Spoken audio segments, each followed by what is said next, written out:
Ah, kau bukan fansku. Kau bukan fansku. Ya, Sinar Farm ya. Kamu bukan fansnya saya. Kamu tidak pernah follow saya dan kamu adalah akun yang tidak aktif. Akunmu tidak aktif, sudah saya screenshot. Kamu ini menyampaikan seperti ancaman, tapi dalam tanda kutip. Ya, nggak perlu. Jangan sampai ngatur konten yang saya punya, apapun yang ada di sosial media saya. Jangan kau atur. Di sini kita semua punya kebebasan untuk berbicara asalkan tidak melanggar hukum yang ada di negara kita ini. Selama kita tidak menyebutkan nama orang secara gamblang, tidak membuat berita hoaks dan fitnah, kita membahas suatu kasus, kita saling tukar pikiran dan edukasi, itu tidak masalah. Tapi dan kau hanya mengancam di sini. Dan saya tidak pernah takut dengan ancaman apapun.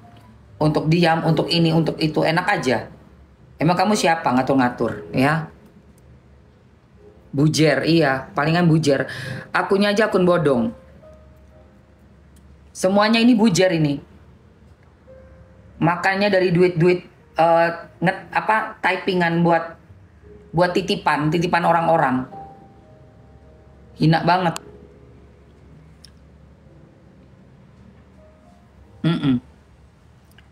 Makan cuma dari uang typingan aja. Typingan gak seberapa, dosanya minta ampun. Iya kan? Dosamu setengah mati.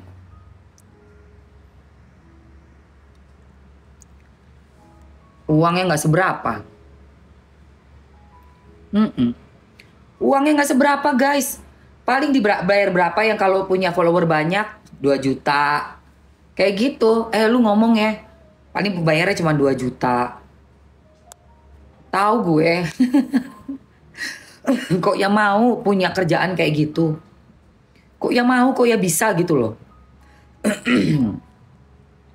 Kok ya bisa punya kerjaan kayak gitu? Gak punya gak punya prinsip. Gak tahu duduk perkaranya. Pokoknya terima skenario. Udah sama kayak pemain sinetron jadinya. Main aja terima skenario, kita tinggal acting aja udah. Ya. Masih mending main skenario terkenal. Terkenal, iya. Masih bisa menghibur orang. Lah bujer. Bayangin tiap masuk ke room orang, isinya caci maki. Kenal juga enggak loh guys. Tahu mereka juga enggak personal. Tapi kan kita bisa doa kan. Kita bisa doa, kita bisa sampaikan. Saya nggak terima ya Rob. Sudah dihina, diketik, diganggu oleh mereka-mereka ini. Itu orang-orang kayak begitu, makanya itu uangnya ya Allah yang dimakan itu. Iya, dia makan, padahal uangnya receh. Masih banyak pekerjaan lain yang lebih bagus. Pekerjaan yang halal, yang lebih baik. Yang lebih bagus.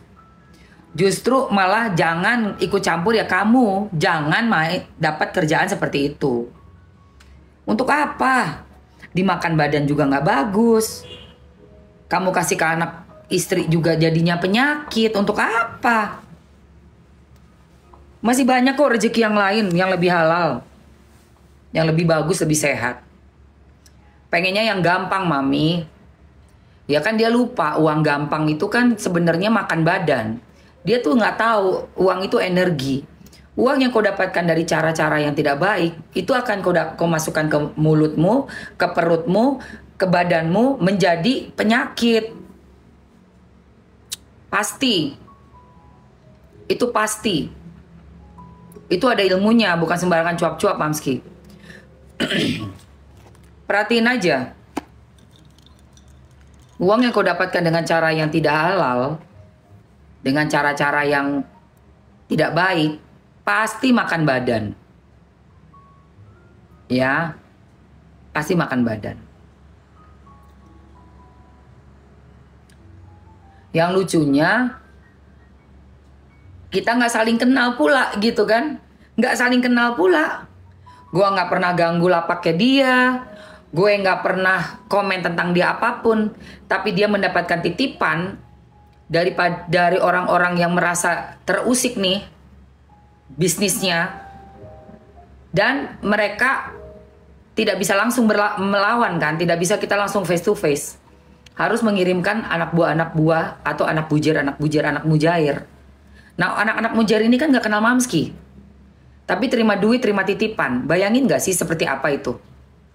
Kamu membuat suatu perlawanan terhadap hal yang tidak langsung kita bersentuhan. Nggak punya masalah sama gua. Ya, hanya karena rupiah. Nauzubillah min zalik. Ya kan?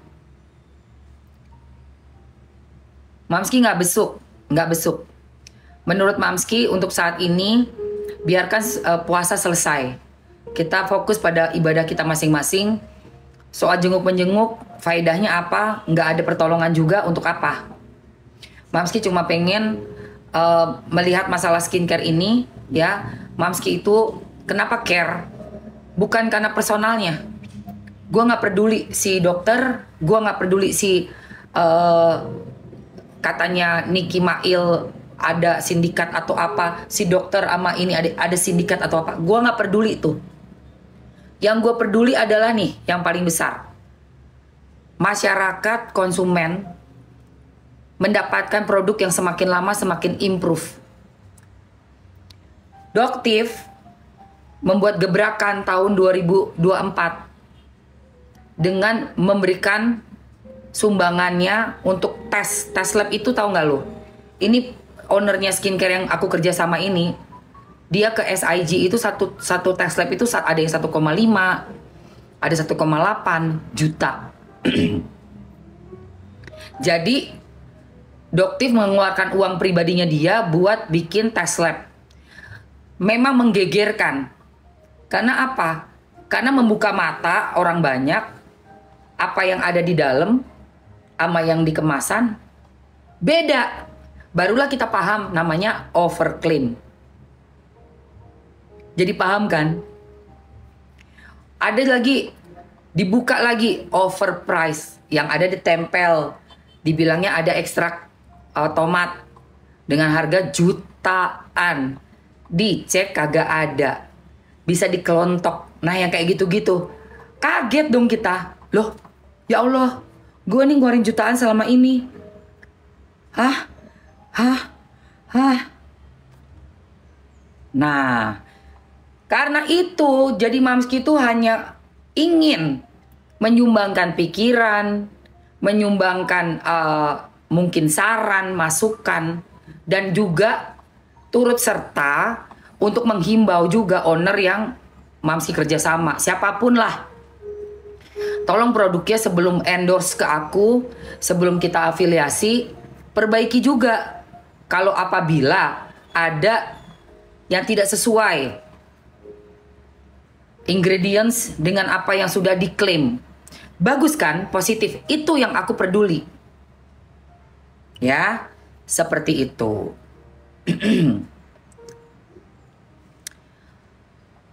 Cantika, kita tuh hidup, ya. Sini gue kasih tahu sama lu, ya. Sini gue kasih tahu. Nih gue pin lu ya. Cantika kan bilang nih ya.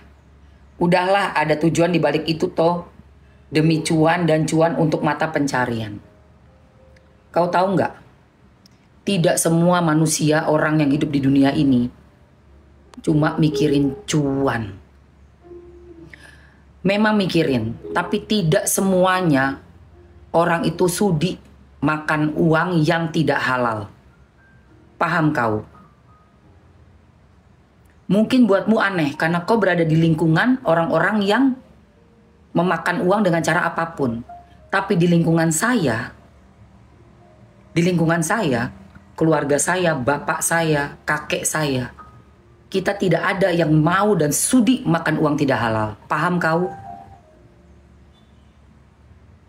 Sampai saya setua ini, jangan kau pikir ya, saya seorang artis dari zaman tahun 90-an. Saya mulai di None Jakarta 94. Jangan kau pikir saya nggak punya koneksi yang luar biasa.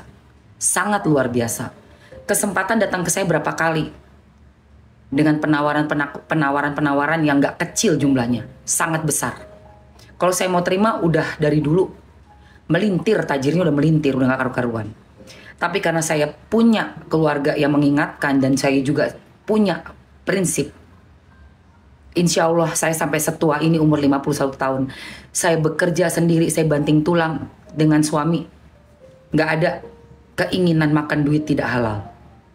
Apapun bentuknya, apapun jabatan yang ditawarkan ke saya, apapun kesempatan usaha yang ditawarkan ke saya. Ya, kau camkan itu ya. Asal kau tahu. Ya. Bapak saya itu posisinya penting sekali di oil company. Termasuk petingginya mobil oil zaman dulu, bapak saya. Orang yang paling jujur yang saya pernah lihat dan saya pernah tahu itu bapak saya. Paling anti yang namanya uang suap menyuap itu bapak saya. Bapak saya itu punya posisi tinggi. Bosnya dia itu langsung dari Amerika sana, orang mobil oil, ya. Kita tuh di Kanada 2 tahun. Bapak saya sebagai salah satu general manager untuk IT di Indonesia dari mobil oil. Dari bapak saya belajar. Jangan pernah kamu terima uang haram. Itu dari bapak saya. Jadi kalau kau bicara kayak begitu, itu saya akan kasih tahu kamu siapa saya. Sampai saya sebutin bapak saya siapa. Dari mana saya punya prinsip hidup seperti ini. Sampai saya udah umur setengah abad lebih. Sebentar lagi saya 51. Kenapa kalau kalian melihat hidup Mamski kayak jauh dari glamor apa? Karena bapak saya mengajarkan seperti itu. Ya, asal kau tahu. Makanya saya pilih circle saya. Sebisa mungkin saya punya circle. Untuk selalu dengan circle orang-orang yang jujur. Yang tidak cuma membuat flexing heboh, memamer-mamerkan.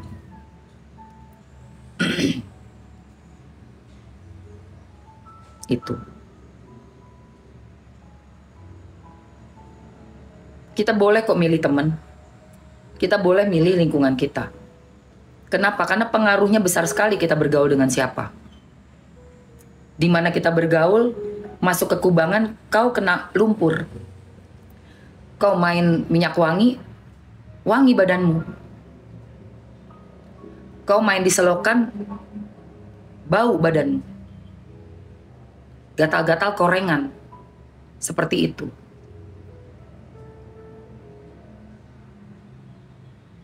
Kalau bapak saya itu orang yang tidak punya prinsip, dia udah bisa jadi orang yang memanfaatkan jabatannya. Tapi alhamdulillah bapak saya itu orangnya jujur.